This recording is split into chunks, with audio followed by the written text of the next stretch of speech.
because the relationship area has two parts. It has how we interact with just about everybody, like friends and family and neighbors and coworkers, and also dating, if we're just kind of dating or whatever people do these days. I don't know. I've heard it's not dating anymore, but I don't know. I'm a rebel, so I wouldn't know. yeah. And I'm living alone, so uh, I'm out of that world at the moment. But but anyway, yeah, it's so there's the one area which governs how you interact with almost everybody.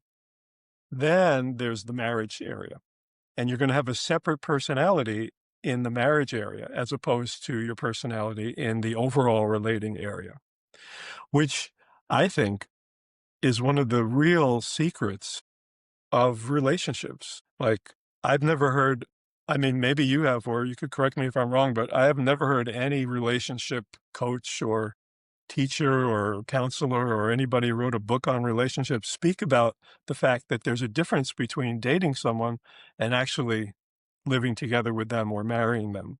I have not heard it either. That's what, fascinates me about it. I haven't heard anyone talk about this at all, like the I different know. personalities in different areas of our life and how specific and in the range, and it's what it does. It just like the acceptance that happens for us individually and collectively, like accepting and then you can see it in other people. Oh, they don't have to Yes. be different, they are different. Right. And it's a crucial thing to know that you are gonna change between dating a person and actually marrying them or even living together with them, which technically in this system is still marriage. And Um, also, you can never change the person. no, because but they're also going to change personalities as well. Well, I mean, So if the person is something right, in marriage.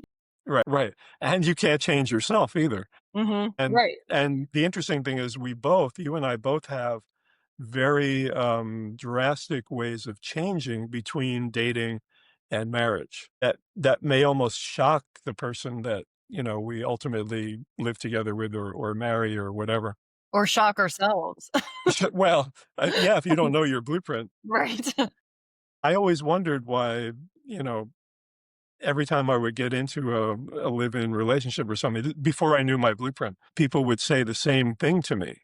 Like, "What happened to that other person that I knew who was like this and like this and like this when we were dating, and now we're married or we're living together and you're, like, completely different. Like, what's that all about?"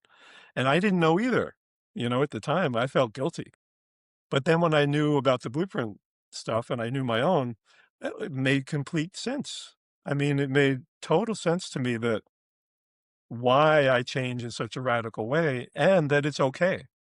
If someone was, say, devotional in relationships and then goes to warrior in Yeah. marriage, Yeah, then, yeah. yeah, it seems like, "Oh, you were playing me because now you're very Right. oppositional and you were very always, like, wanting to please me before, and now Yep. it's so different that, Yep. you trap me."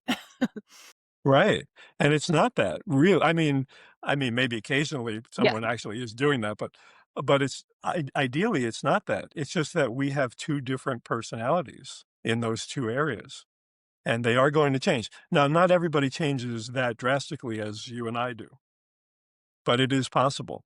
And but there is change no matter what. It may be a minor change, but it's still going to be a change. Mhm. And that's like I always feel like I should have written or should still Yeah. write a book just on relationships and the blueprint Yeah. and talk about all of this because I think it would be like a good thing to know for people. Yeah.